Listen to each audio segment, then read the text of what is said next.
106 miles to Chicago. Welcome to Costco. We got a full tank of gas, half a pack of cigarettes. It's dark, and we're wearing sunglasses. Hit it.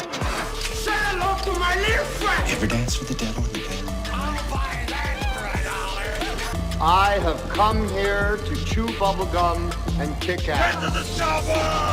There's no flying in baseball! And I'm all out of bubblegum. To infinity and beyond! I wish I knew how to quit these dead people. Maybe. Maybe not. Maybe fuck yourself. It should be Riddick. Escape combat. Here's Johnny. Murder. You tell him I'm coming! And hell's coming with me, you hear? Hell's coming with me! Why so serious? Don't you like clowns? Bleed my own blood. But the English language had deteriorated into a hybrid of hillbilly, valley girl, inner city slang, and various grunts. Winners go home and fuck the prom queen. All right. Yeah. Where's the big bitch? Eh? Nick coming in this one? No. It's just us. Uh, Yeah. We're just doing audio only. Because Nick's in San Diego. oh, I think he's one of them fancy ones. Yeah. This is one of the ones that our early fans, the format that our early fans have wanted us to go back to was audio only.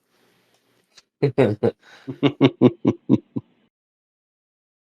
right, cool. Well, this is Pop Culture Kicks. I'm Keith at PCK_Keith. Hey, you remembered it this time. For once. And I'm Mark Becker. And that's it. So, So, was it you or Nick that had tickets for Oppenheimer? it's me. Shelby and I are going to watch Oppenheimer. Okay, so we're doing a double feature today. We're going to go see both today. We're seeing Oppenheimer this morning, and then after a short intermission, we're going to see the Barbie movie. Okay. So just it's still mind blowing to me that Oppenheimer was shot, produced, and all that without any CGI. I did not know that. I didn't know that there was no CGI at all. There's no CGI. They used old test footage. They did have practical explosions, but yeah, no CGI. Well, so Barbie, I'm pretty sure it's going to have a little CGI. There's probably a ton of CGI in that movie. Let's see. So looks like, dang. I mean, this is gonna be 5 hours worth of movie for us today because Oppenheimer's like 3 hours long. 3, yeah. And the Barbie movie is almost 2 hours. So far, Barbie's doing better in the box office, though. As of Friday. Do you know anything about the plot? Is there a plot? Well, I mean, silence says it all. I don't know. Like, somebody told me that it's a breakup movie. And that's really all I know about it. I don't know if that's like... Okay, I didn't expect that. I don't know. Well, okay, so on IMDb, or not IMDb, on Box Office Mojo, the title summary just says, Barbie suffers a crisis that leads her to question her world and her existence. Okay, so a little self-realization then. Right. So far, Barbie's actually doing better. As of Friday, Barbie did better, pulled in $70 million. Oppenheimer, $33 million. Now, obviously, that's probably going to change. The widest release for Oppenheimer, 3,600 theaters. Barbie, 4,200 theaters. So obviously, that's probably a factor in it too. So I would imagine. I mean, Oppenheimer, right? You've got war buffs, nuclear, radiological And history, and history, like history, yeah. but Barbie is timeless. Maybe. You'll have a much bigger audience with Barbie. Actually, no, Oppenheimer would be timeless. But every girl, but every girl that has grown up since what 1950 has seen Barbie. Yeah. So Yeah. yeah, you would have a bigger audience. Yeah, of course. But Oppenheimer is like, look, I mean, he's one of them. Like, Oppenheimer himself is one of the most important historical figures, like, ever. I mean, Agreed, but most people don't realize that. true. So yeah, Barbie so far almost twice as much as Oppenheimer. But obviously that was just Friday's number. You know, that's not including the rest of the weekend. And there's no international totals right now. So I don't know. I don't know if either had been released internationally yet, but Box Office Mojo's not reporting any international numbers. Jess and I are considering braving downtown San Antonio to go to the River Center and watch it in IMAX. Yeah, the 70mm IMAX. That's the only IMAX theater in Texas that's playing it. Yeah. So we may, hopefully, I don't get my catalytic converter stolen, but we may. Who knows? Yeah. So Nick is at San Diego Comic-Con right now. That's why he is not on this episode. He sent back quite a few pictures. Yeah. That was just from day one. Yep, some of them are interesting. Yeah. Some were not. The cosplayers can often do really, really neat things. Especially when they make the costumes themselves and they really, get creative with it. Actually put forth, some effort. Some effort. Yeah. So, it's fun. It's fun doing the cosplay thing. Yeah. Hold on one second. I gotta search this movie. I forgot the name of it. All right. Last Voyage of the Demeter. Last Voyage of the Demeter. Have you heard of it? I have heard of it. So I have not heard. It comes out August 11th. I just heard about it like 2 days ago. Okay. Haven't heard anything. Haven't seen anything. Actually, it was one of my friends that sent it to me. Sent me a trailer. Okay. And well, we can put that in the list of things we need to watch next week when we have Nick back and we have video so people can watch it with us. Last Voyage of the Demeter. I have heard of it. Not sure what it's about. It's so anything involved with the Demeter is going to be vampires. Yeah. That's so going to be a vampire movie. I'm excited. Yeah. Okay. Yeah. Okay. So it's right. So it's from Bram Stoker's Dracula. That was the shit that Dracula crossed over. Right. In. And his little casket. Have you noticed we've been getting a lot of vampire movies lately? Like we had 20-year gap with no good vampire movies? I guess. What do you think? Why do you think that is? I don't know. Maybe they're trying to make it another universe. Maybe they're trying to make something to, hook the big companies to make, I don't know, a trilogy or something. Who knows? Well, I mean, everybody tries to build a multiverse, and I know we were talking about. Yeah, We've been talking about the MonsterVerse thing. I want that to It's happen almost the so much. beginning of the channel, right? Um, I don't know. Maybe just maybe it's also just the world climate right now where vampires are getting more popular, especially Dracula. I mean, obviously, the Voyage of the Demeter um, probably is getting traction because of the Nicolas Cage fucking Dracula thing, right? Yeah.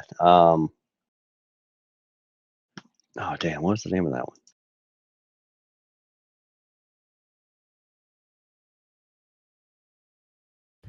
Barbenheimer. Oh god.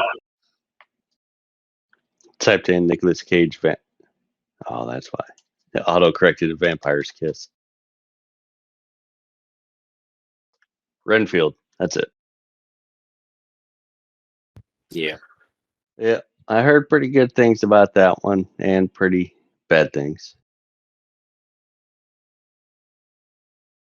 All right, what do Well, we got? yeah. I mean, not everybody's gonna like it, right? Yep. Yeah. So what do But we got in the news? yeah, that might be worth checking out. Last Voyage of the Demeter. Obviously, like I said, we'll check it out. Check the trailer out next week. Yep. Let's see. So let's talk about first of all the big looming thing over entertainment industry right now. Let's talk more about this strike, the writer's strike, because Yeah. I mean, okay, so from our last episode, which we did mention it, um, SAG, the Screen Actors Guild, joined the Writers Guild in their strike. That's what I was gonna ask. That I knew a group joined them, but I didn't remember which one. Yeah, so now it's the writers and the actors. So that's kind of the big important. Not not Well, that's it then. not that the writers weren't important enough, but uh yeah. That's it then. Now it's You know, everything's done. Everything's on pause now. yeah. Yeah, pretty much everything is gonna have to kind of hold the brakes until they can come up with a Solution. solution to these issues. Yeah, I mean, even if they wanted to use AI for scripts, they can't now. Yeah. Well, so I was thinking that AI can be good as okay, AI can be good to use as a writer in order to uh, get past some like writer's blocks and stuff like that. Where like you have a concept, right? And you've been thinking it through, and you just can't seem to get it past the concept phase, and you just can't get creatively in the headspace.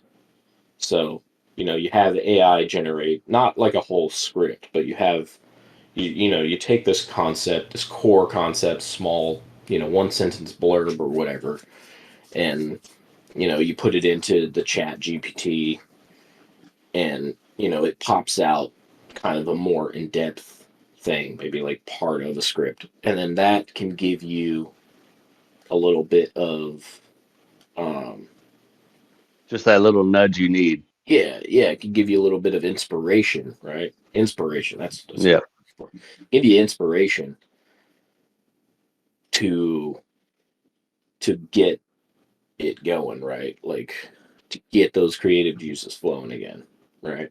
Right. Sploosh, just nasty creative juices just coming out of all of your orifices. All. And he means all.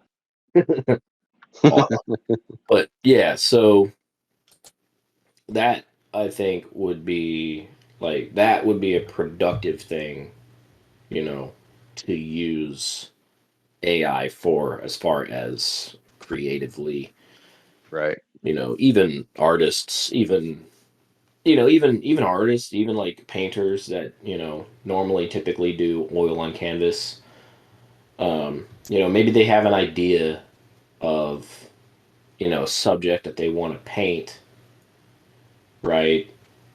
And a specific style and whatever, and they just can't envision it in their head. So maybe they do the same thing, right? Put it into the AI, let the AI spit out, 4 different ideas of it, and maybe that helps them kind of jump to that next level where they can then, okay, yeah, maybe not do like a exact, one for one copy of what the AI spit out, but they can get like an idea of something that they've been kind of that's been rattling around up there, but they haven't been able to envision, right? Okay. And this protest, The or protest, not protest, but the strike, yeah. I mean, strike. it's a There you go. strike. It's a strike. It is a protest. I mean, it's them protesting. That they're not getting. First off, the AI thing, um, is only one. Um, Obviously, there's other One things. reason. There's other things too. I think a lot of it also has to do with streaming. Like you're seeing that a lot of writers, especially, are saying that they're not getting compensated properly from the streaming services for the amount of streams um, That their shows get. that the shows get, because we all know that these companies, Netflix, Amazon, Disney Plus, all these companies, they see the metrics, they can see all those little numbers on, how many times a show's been streamed. They can see where people are dropping off, in an episode, right? YouTube's been doing that for years too. Like YouTubers, we can see the metrics on, how long our audience stays engaged with our content and where they drop off, where they just go on to the next video. Right. So all these streaming companies, they have all of that information, and the thing is like it's hard. It's really hard to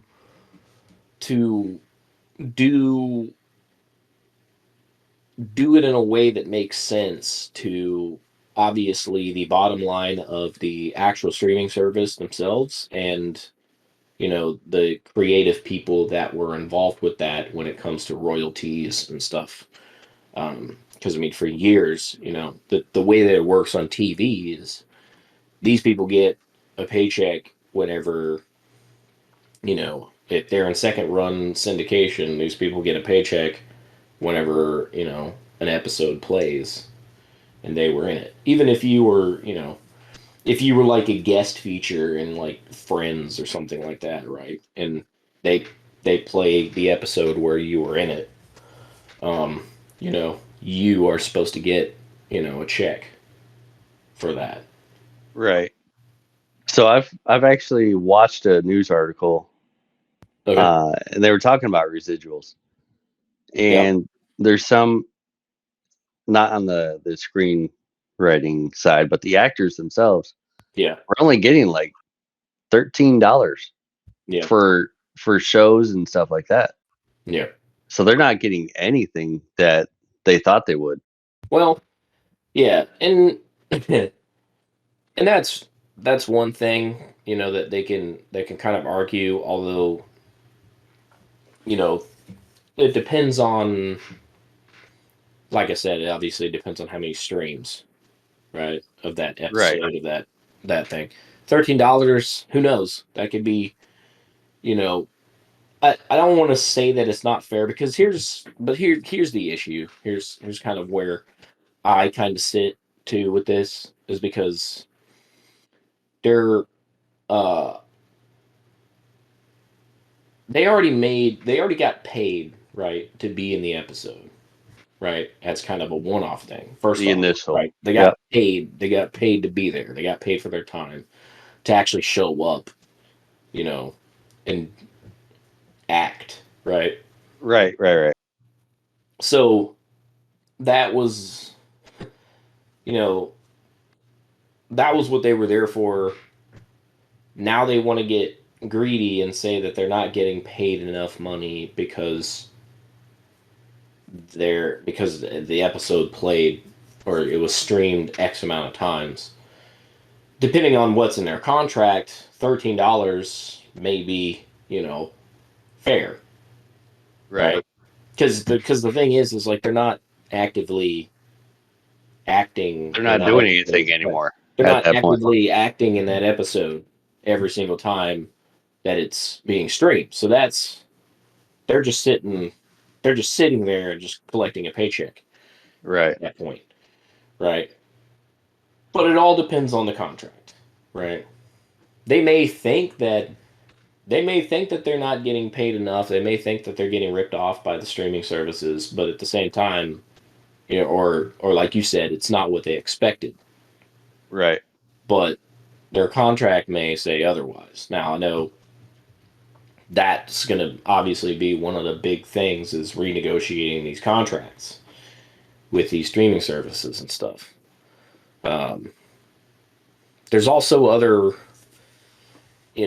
as far as like but that's like the money part of it, and that can be argued all day and all night. They're probably gonna have to come up with some sort of resolution. But Yeah. the streaming services, obviously, they can't. They're not gonna lose that much money, right? They're not Yeah. gonna go that far. So do you remember Zordon on the original Yeah, Power Rangers? Power Rangers, yeah, He got paid $150, yeah, and all they did was camera, I guess, screens of his face, camera yeah, captures. That yeah, was it. yeah. That was it. One Yep. single thing, one time, and they used it on how many episodes of Power Rangers? Right. The same exact video. So every single time he's talking, it's doing the same thing. Yeah. The video's doing the same thing. So in your opinion, would this be more of a greed issue then? I don't think it's necessarily. I mean, it is. Well, I mean, it is in the sense that, um, it's Hollywood, right? Right. It is a greed issue in a sense that these people are. It's not, and this is just the way the system is, right? This is the way the system was built. So it started from a place of greed to begin with, right? Because here's the thing: like you look at acting as a job, right? Back in the day, you know, it was stuff like stage plays, you know. And the only time that actors got paid in stage was when they performed, right? Right. Right. Now, now, they didn't get residuals for, when that play was fucking uh was performed Talked about again or by other actors, right? Now, the writer of the play, like say Tennessee Williams or something, the playwright, sorry, not the screenwriter, but the playwright probably got paid every single time that it was performed again. But that's because you know that person was the original creator of that content, and deserves to get paid. credit for Now, what he did. yeah. Now, So now, good. now, go to screen, right? Um, in the early days, yeah, that was the same thing. Um, that was happening was actors would get paid to act, and then you know, once they were done, that was it. They didn't Right. see anything off the back end. Um, with regards to that. Now the thing is TV. TV's weird because TV is not really TV. Um, in the sense that the shows are not the main draw for television, as far as from business sense, from Hollywood sense. That's not the main draw. The main draw is the commercials, the advertising.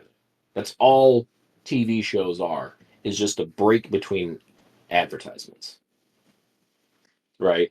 And actors saw that these advertisers were paying the studios, the channels, and all that stuff tons of money, you know. So they wanted a part of that, and then that's where, I think it was like the can't remember which. Yeah, I can't remember which entity was the one that really pushed for that, but that's in a sense kind of where the residuals, the royalties kind of thing came from. I want to say that it was the. Let's say that it was the. Like, it wasn't the Screen Actors Guild because the Screen Actors Guild wasn't around back then, but that was probably like one of the reasons why the Screen Actors Guild was actually created in the first place as the collective bargaining thing. But are most actors part of the SAG? Most professional Hollywood actors are part So of is that to say that these movies that have been in coming these out? yeah, in these, like in the big tentpole movies, like the big movies, yeah, all those people are SAG. So if this keeps going on, we're going to see Oh yeah, a lack of movies coming out. no, I mean, you're not going to see a lack of movies. They're going to come to an agreement because at that point, like nobody's going to get paid, right? Yeah. The SAG people, the Writers Guild, um, the producers, the big studios, all that stuff, they're all going to start seeing funds drying up if they don't come to an agreement. So they'll come to an agreement. Okay. And uh, there's other things within this strike that they've been talking about on their list of things. Like another one is, and this is kind of the big deal here. And I'm reading this off of Deadline Hollywood. Uh, cannot use digital replicas of background actors in lieu of hiring the required number of covered background actors under the agreements, extras and stuff like Oh, that. extras. Yeah. Yeah. Yeah. Which that's the thing. Like a lot of extras too are also part of the Screen Actors Guild. Did not know that. And there's people, I mean, there's people out there that live out in Hollywood that make an entire career out of just being an extra in movies. Like, and being part of the Writers Guild, being part of the Screen Actors Guild, and all that stuff is part of protection for the Right. actors so that they don't get exploited, so that they get a contract. That they have. They're basically unionized. Yeah, it is a union, and Yeah. and the union also has healthcare benefits, stuff like that, just like anything that you would get from a typical union. Okay. And, like the big thing is a collective bargaining agreement, right? So that the people that run the unions can advocate on behalf of the members of the union. There's also other ones. It's like must obtain a performer's consent to create a digital replica right? So this is that stuff that we were kind of talking about where like Robin Williams had in his contract that they would not digitally represent him without his consent. Right. So those are things that they want across the board for basically all actors.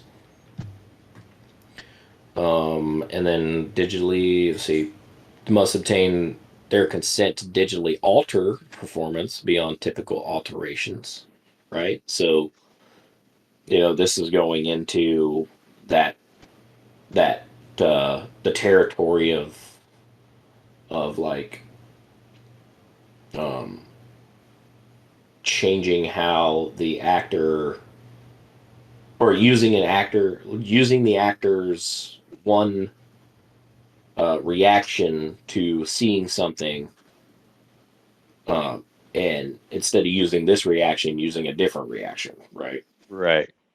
So that can be, oh well. It says digitally alter the performance beyond typical alterations. So maybe not necessarily using a different shot, but like just I'm not, yeah, digitally alter that can be that right there beyond typical alterations is the key phrase there. And I'm not that's kind of nebulous, right? Kind of nebulous. Right. But it's like, oh, and another one is must obtain their consent and bargain separately for use of a digital replica other than for the motion picture for which the performer was hired, right?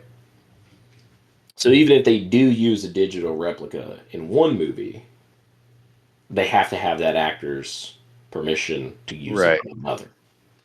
And, and there's just a huge list. And it says like a lot of times the proposal on here, it says proposal that consent to use a digital replica must also include a description of the intended use. Okay, And so they know exactly what their likeness is going to be used for. right. So you'll see this in documentaries a lot, right? You'll see a like Ancient Aliens was very like Ancient Aliens is that show that the History Channel show Dude, I love that show. is very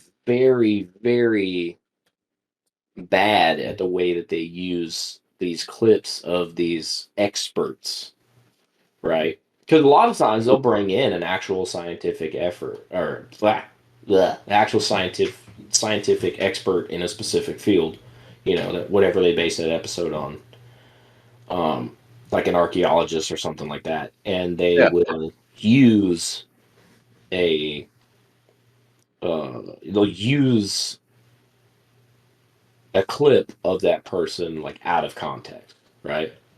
And they'll say that this person was talking about, you know, an alien fucking building a pyramid or whatever, like a whole bunch of aliens building a pyramid, and no, they just edited it to make it seem like that was what the expert was talking about when the expert was really just talking about people that were, building the pyramid, right? So they kind of use this contextually. A lot of reality shows do that too. Yeah, I mean it's all editing. Yeah, everything is editing. You can make that's the somebody whole say thing. something. Like, You can make somebody say something completely opposite of what their intended speech was. right. Especially especially in the documentaries when you ask them leading questions to get the answer that you want, right? Right. Where it's like, they'll ask them like, could it have been aliens? And then, like, is it possible that it could have been aliens? And then the expert says like, sure, it's possible that it could have been aliens. But then they cut out the part where it says, but it's like 99.99999% improbable that, so it's nearly impossible, right? They cut out the rest. They use the part they want. Yeah. That obviously fits their story. All right, switching gears. Switching gears. Mortal Kombat 1. Mortal Kombat 1? Yes. It's a new one coming out. That's impossible unless we built a time machine. It's an alternate Mortal Kombat 1. I was how does Mortal Kombat 1 come out after Mortal Kombat 10 and 11? How does an Xbox One come out after 360?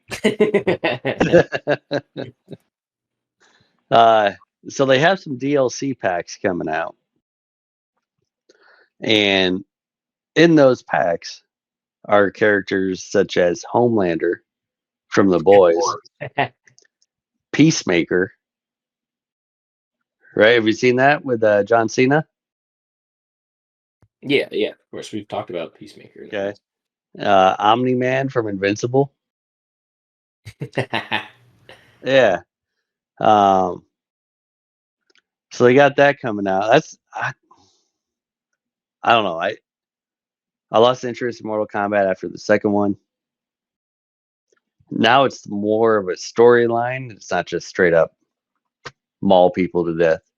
Well, yeah. I mean, they eventually, in order for it to continue Right. going on, it had to evolve a kind of story over time. Because I don't think that was necessarily the original intention of that series, But they kind of Right. created these cool characters that were like beating up on each other, and then they were like, we can't But just have them beat why? up on each other. we have to create lore around this, or else parents are going to be really pissed. Yeah. More pissed, because then it's just gratuitous violence. But if there's a story, and we know why these people are fighting, then it's okay. So Mortal Kombat 11, the previous game in the franchise, Yeah, had brutal. John Rambo, Yeah, RoboCop, the Terminator, Spawn, and the Joker. Hell yeah. I'd heard about the Terminator and RoboCop, so I remembered. Yeah. Remember seeing those. Other games had Kratos from God of War, the alien from Aliens, Yeah, and Jason Voorhees. yeah. I remember seeing screenshots too of like the alien. Yeah. Hell yeah. I may play it just for the cameo fighters. Yeah, right. It's a fight as like Homelander, just destroy him. Yeah. Fry him with your eyeballs. Eyeballs, laser beams. Yeah. DC has announced that they're going to remake the Watchmen movie into an animated standalone. Okay. I don't really get into the animated movies, but I might check it out. The Watchmen was a very interesting concept, and I loved it. Yeah. Yeah. It definitely, it's one of those other properties that really turns superheroes kind of upside down on Right. the end, because you see how, the superheroes, What their life is like. yeah, as they're not normal people, but at the same time they still have to deal with normal people problems. And then on top of that, you have, right, one superhero that goes rogue, and them having to deal with that, right? Because greed is a huge motivation in a lot of things, right? Yeah. And superheroes can be greedy too. And that's where the whole Homelander stuff comes from, right? The V, Right. Compound V, and all that shit, and they're part of a huge corporation of superheroes. Yeah. And you get promoted to the 7, and like you get this huge jump, right, in your popularity. And they're talking, even in the show, they talk about metrics and stuff like that, polling. And, Yeah, it's all about metrics. Yeah, everything's now about metrics. It's all over. And look, I'm not saying that get back to the Writers Guild and SAG strikes and stuff like that. I'm not saying that these people shouldn't be compensated, um, properly for their work. Right. Obviously they should be. Um, it's just it's it's just a really it's just a really strange system that most other people aren't really going to get. You know what I mean?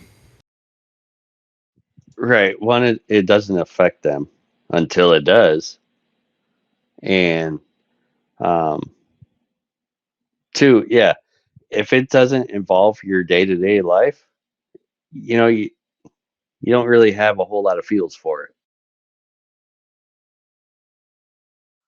So Yeah, I understand. yeah. Well, that's the other thing Yeah. too. Like I don't get residuals. I don't get residuals for work that I've done. Right? Hmm. Yeah. All 13 cents of it.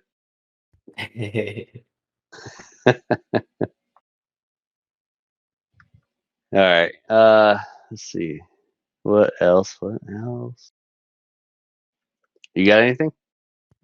Let's see. We're talking about.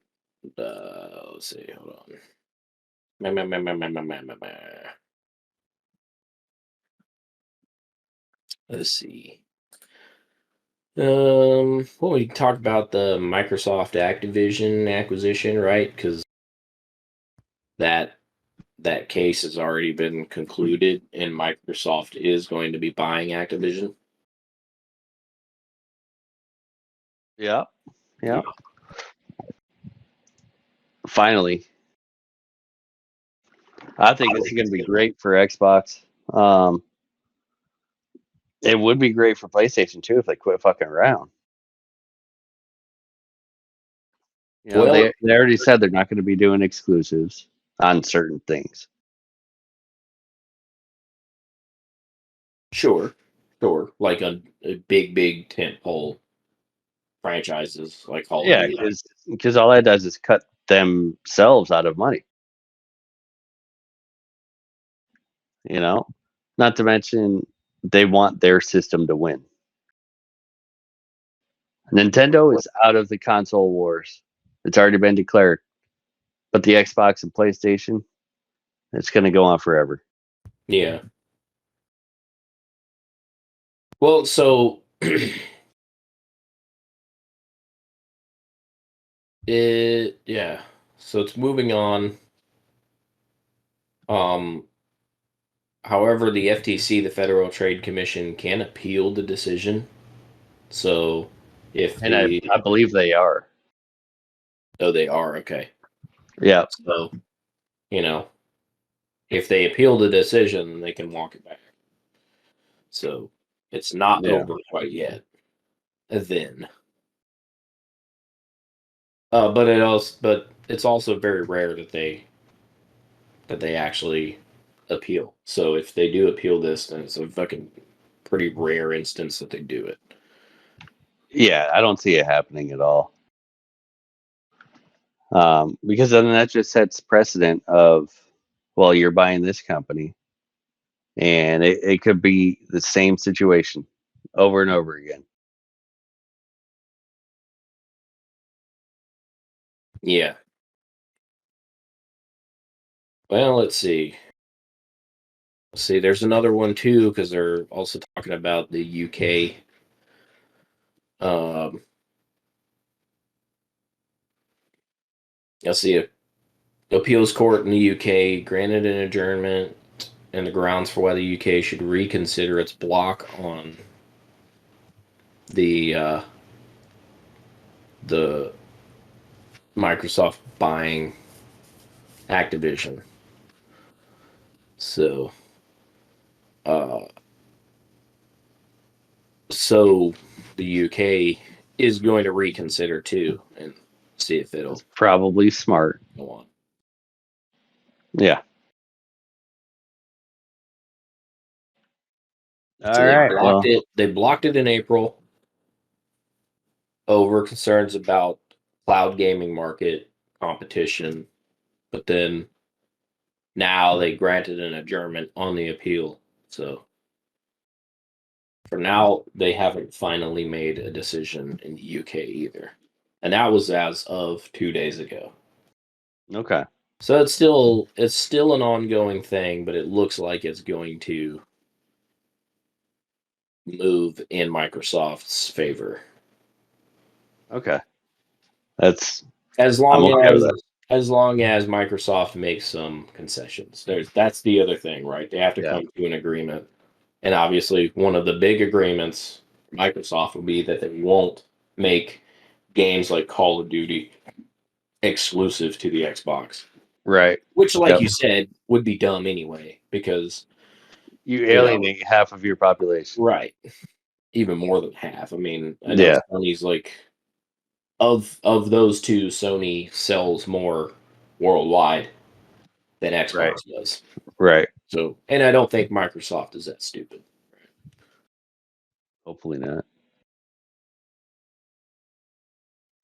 All right. Well, I'm about out of stuff. So you don't have anything else for this week? I would be. Now I'm pretty much tapped out. Well, let's see. Jamie Foxx came out about his about the about why he went to the hospital. So actually, I did see that.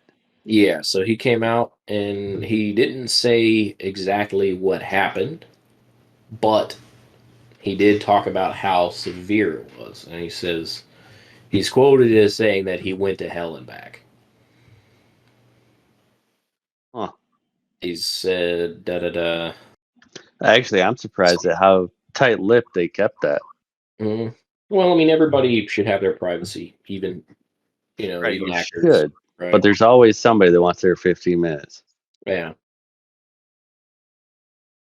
But he said, but I did go to hell and back. My road to recovery had some potholes as well, but I'm coming back and I'm able to work. So he'll be able to get back out there and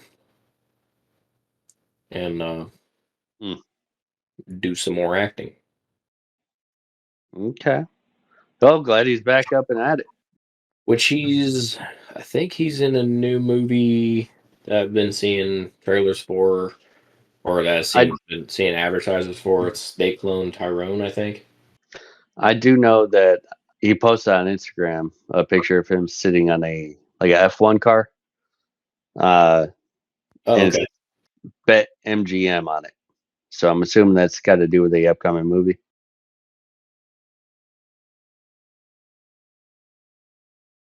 Hang on, let me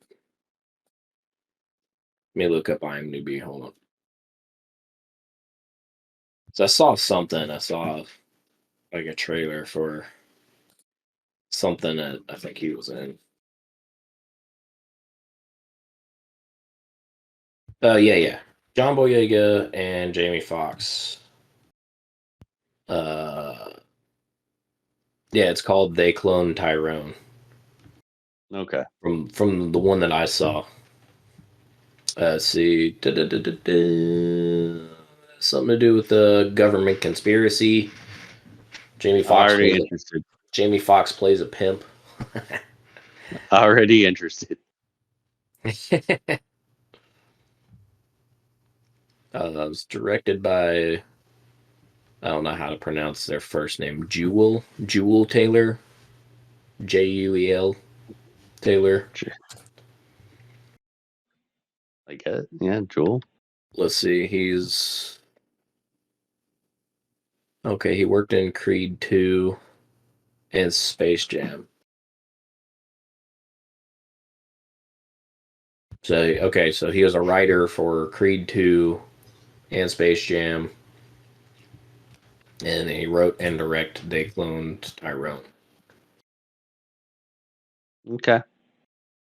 So that's another. It's got Jamie Foxx, got John Boyega from Star Wars, David Allen Greer, which I don't know if you remember that that that show in the 90s, In Living Color. Heard of it? I don't think I've watched it though. Yeah, he was in that show.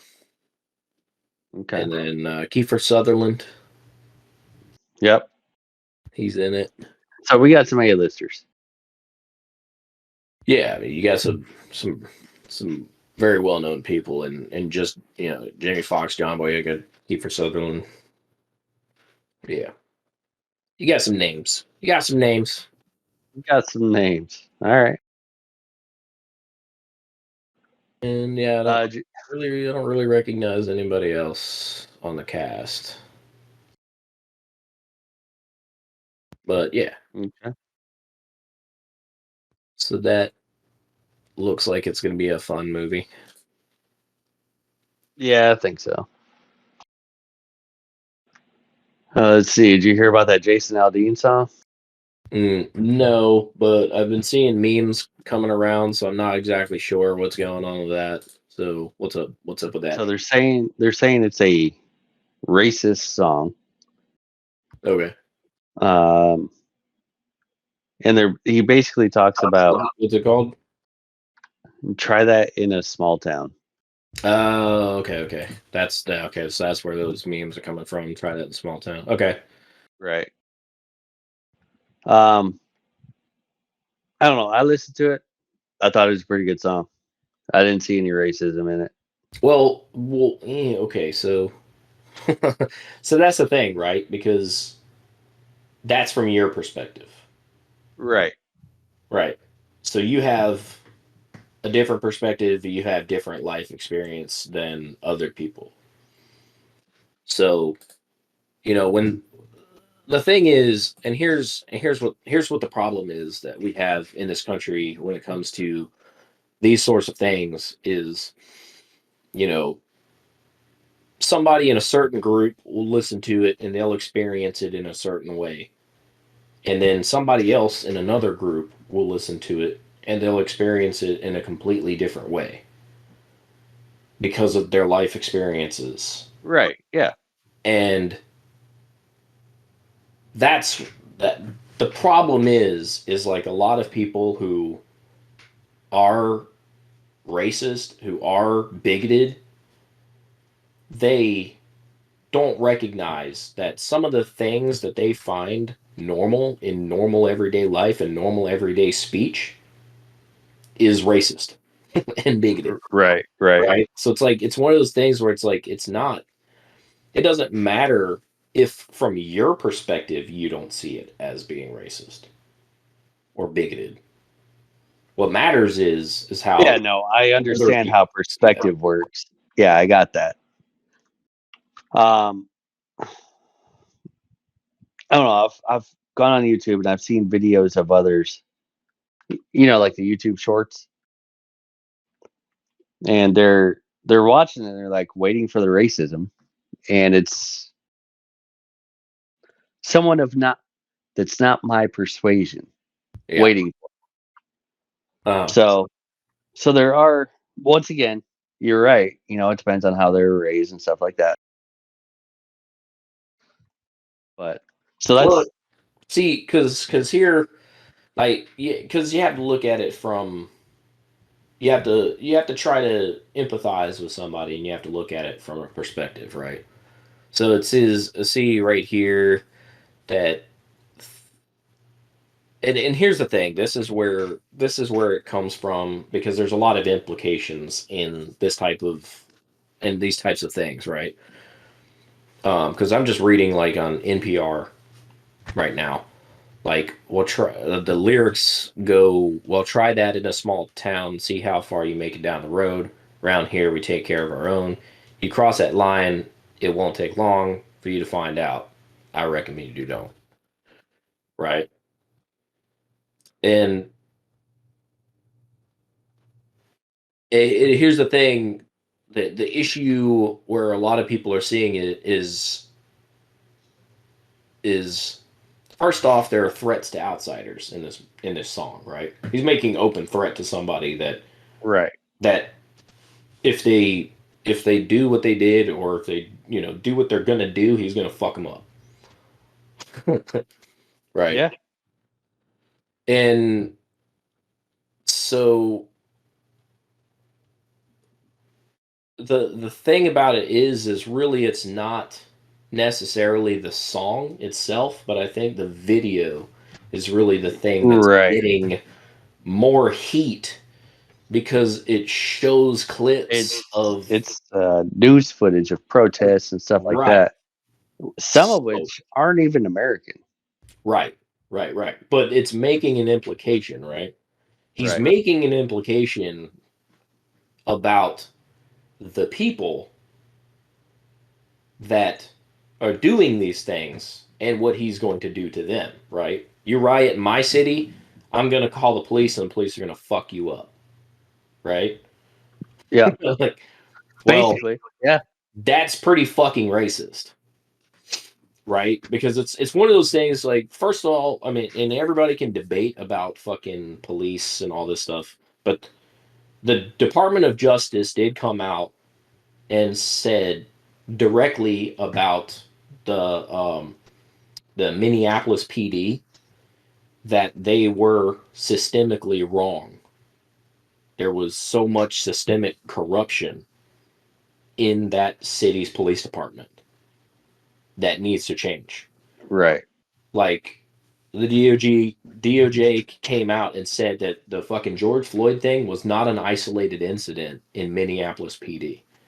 That police officers would show up to many different crimes in crime scenes and they would escalate issues Yeah, I beyond didn't know what that. they needed to and understand that Derek Chauvin was training other cops. He wasn't just a fucking cop. Right.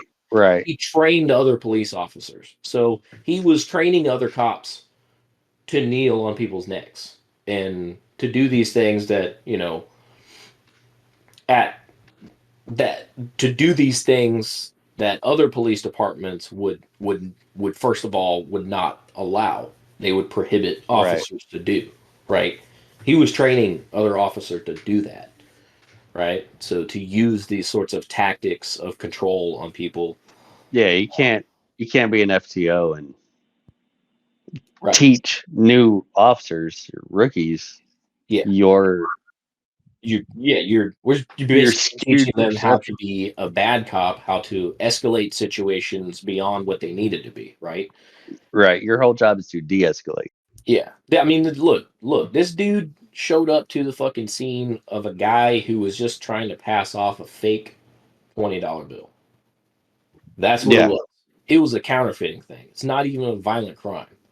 So the fact that George Floyd didn't fucking walk away from that fucking incident that day for just trying to pass off a fake $20 bill shows you Right. how fucked that police department is. Right. Like, fine, arrest the guy and all that stuff, but God, how fucking hard can it be? You've got 5 officers there. Exactly. Right? So, they're shitty at their job. And they're teaching other cops on how to be shitty at their job, basically. And that's one police department. And that's just because Right. of that incident that the Department of Justice had to go in there and investigate. And they found that shit is totally fucking corrupt. And, that there's a lot of lawyers that work in Minneapolis and all that stuff that say that their mayor is just completely fucking useless. Right. Right. So, yeah. So here's, you know, here's the debate between why that song. I don't think the song itself is really the major issue. I think it's just the fact that he is making a political message, Absolutely. and the political message is you're not going to come to my town and you're not going to riot, you're not going to do this stuff, but what's the other implication here, right? You have to read the subtext because, people will see, people might, or a white person, right? Because we're gonna get racial here for a minute. A white person might look at a a white person might look at two different protests differently, right? Where you'll have a whole bunch of people who are, you know, protesting and all that stuff. Yeah, they're yelling at each other. Yeah, they're yelling at the cops. Yeah, they're, this and that. And well, take the January 6th thing, right? A lot of white people will look at that and they're like, well, that, no big deal. That wasn't a, it was a peaceful protest. And then they'll The look fuck at, it was.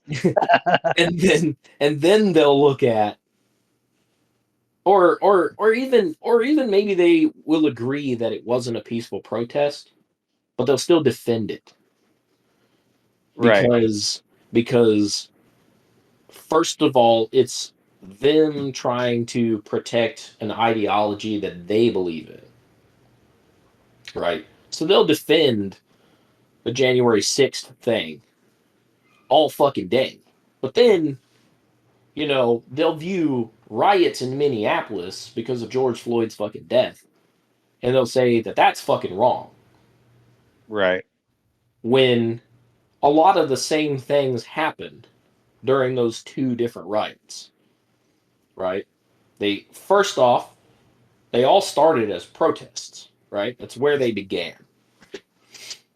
And then, you know, they escalated further into rioting and vandalism. Both of those things happened. January 6th, it happened. George Floyd, fucking protests and riots, it all happened there, right? Right. But they'll look at what they were doing in Minneapolis as wrong Yeah. from their perspective, right? Right. Yeah. I don't. And a lot of the stuff harkens back to the civil rights movement when police were fucking hosing people down and sicking fucking dogs on them Yeah. just for protesting for civil rights, just for not just for civil rights but for basic human rights. Right. So Jason Aldean is basically telling people that you can't come to my town and demand basic fucking human rights or we're going to fuck you up. That's what people are seeing. Yeah. Oh, perspective. It's a hell of a thing, isn't it? Right. Well, yeah, perspective is a thing because I mean, I've watched a lot of videos of people giving their perspective on things with their own life experiences, and you know, it's another thing. Again, we're gonna get racial here, but white people, for the most part, see cops as a protection, right? Like Correct. most people, like most white people, their interactions with cops and all this stuff are usually pretty positive unless they're getting fucking arrested, you know, or getting a Yep. fucking ticket or anything. But, white parents teach their kids that the police are their friends Are there to help. and that they're there to help. They're there to protect you. So white people, for the most part, feel safe around cops. That's not how other races experience the police. A lot of times other races do not feel protected when a cop is around. They don't Right. feel safe when police are around. So, you know, in my time, in my 38 years on Earth, um, one of the things that I'm been trying to do better at is empathizing with people and listen to their perspective and try to understand, you know, why something makes them feel a certain way. Right. And we all experience the world differently. And another thing, and as part of the uh, Minneapolis PD investigation that they were doing, was another thing was cops tended to escalate situations where the person was having a mental health crisis, Hmm. not necessarily committing a crime, but they were in crisis. right. They were in a mental health crisis.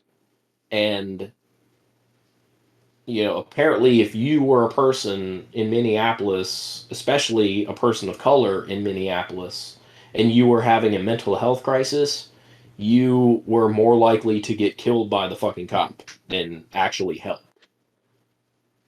Yeah, it's pretty fucked up. So, this song, the video especially, uh, you also have to look at because this video, this article also shows um, that some of the criticism of the video has less to do with the clips than its setting. Because apparently it was setting at the Maury County Courthouse building in Columbia, Tennessee. So Which, they messed up on the video. yeah, but here's why people are not happy about that, right? It says it serves as the American flag backdrop for Aldean and his band. That landmark site was the site of race riots in 1946, as well as a 1927 lynching in which a white mob pulled an 18-year-old black man from jail, dragged him through the city by car, and lynched him. This is where that all took place, and this is where Jason Aldean and his Chose band to do it. decides to film their fucking video Yeah, of not the them smartest. performing. Not the smartest move, my dudes.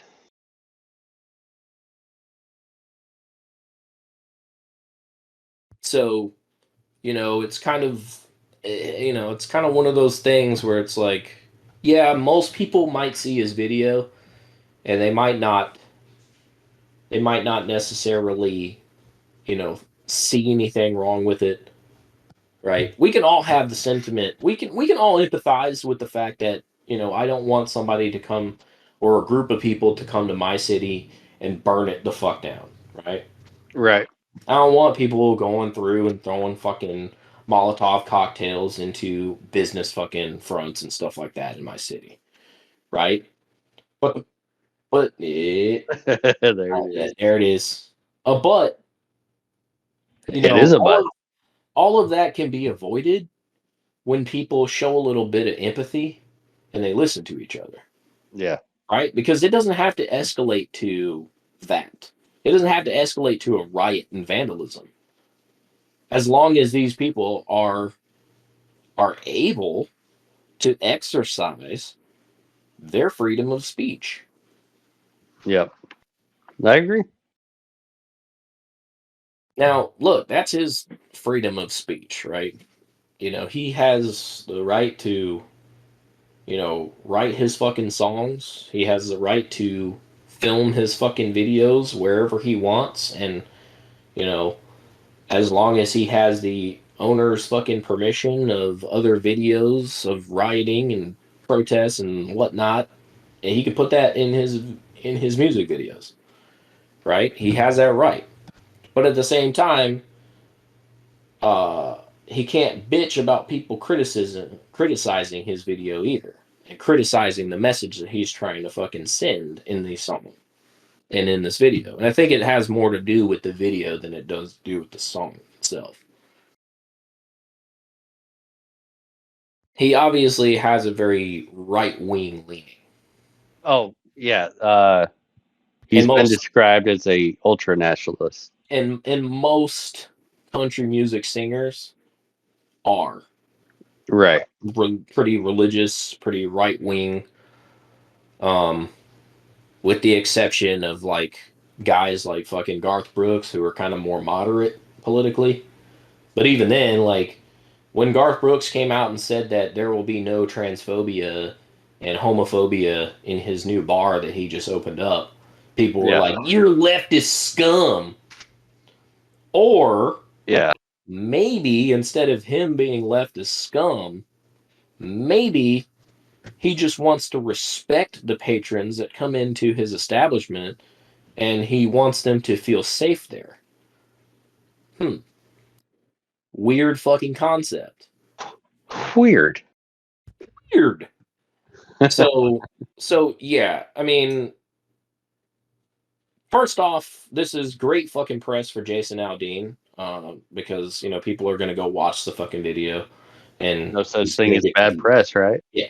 Well, there is, but in this instance, not really, because number one, he already has a fan base that he's already fucking built in, and all those people are gonna fight fucking tooth and claw to defend this man, even though he doesn't give a shit about them. Right. That's the other thing, right? That's how he knows he's gonna win from this situation, is because he's already got built-in fucking fans that Yep. share the same political beliefs that he does. So he is gonna be just fine. Jason Aldean not being canceled, right? Um, but CMT country music video or country music television said that they're no longer gonna air the music video. And I've heard they're Which is people fine. are trying to boycott CMT now. Yeah, I mean he can do it all he wants, but CMT is a corporate entity, and they don't want those implications. They don't want it. He can be as fucking racist and fucking homophobic and all that shit as he wants, but these fucking corporate entities, they don't want to be lumped in with that, right? Because they have Right. a bottom line. Their job is to make money. That's what corporations do. Country music television shows ads. So again, Right. if it hurts their bottom line, if somebody's not gonna fucking watch their channel and not consume those ads, they're not gonna air it. Yep. You know. Mm, so I mean, yeah. Uh, he and here's the thing: he went about as far as he could go without actually going over that line, right? Like, because a lot of people, even people of color that were viewing it and said, "Oh, I see nothing wrong with that." They don't know the historical significance of the location that he decided to, you know, film his Shoot it at. performance and his band. And he went and found clips from all over the world and not just from the United States and what's been going on in the United States for the past couple of years. Right. But people viewed that and they kind of knew what he meant, right? Like it's not Yep. he's implying something, and he's making an implication about something that's very topical to what's been going on in this country, and he's saying, "No, we're going to stomp the shit out of you." And so that's the kind of perspective that a lot of people need to understand, um, about these things is it's not just about what you think, right? It's not just about what you see directly, because you're not the main character in life. I'm not the main character in life, right? Now we're And a just lot walking of around a bunch of NPCs. right, yeah, exactly. All these NPCs writing about another NPC being killed. All right, we got to cut this. All right, Good chat though. but yeah, Most definitely. yeah. So this has been empathy talk with Mark and Keith. A little different episode. Yeah, a little different episode. At least you ain't got to see my face. Yeah. That's always Or a good thing. the booty. Unless you're listening to us on Spotify right now. In that case you're not seeing us anyway. So Word. yeah, words. All right. I'm Keith at PCK_Keith. And That's Mark. And I'm Mark. Just a guy. He's the Becker. I'm Mark Becker. All right. I don't know how to put this, but the greatest trick, kind of a big deal, the devil ever pulled, really, was convincing the world. People know me. In the name of God, now I know what it feels like to be God. Jesus wept. You want answers? I think I'm entitled. You want answers? I want the truth! You can't handle the truth! Listen, kid. There are two things you don't know about the Earth. One is me, and the other is Godzilla. Yippee-ki-yay, motherfucker. Our arrows will blot out the sun. Then we will fight in the shade. how dare you say that to my face? Well, I'd say it behind your back, but my car's only got half a tank of gas.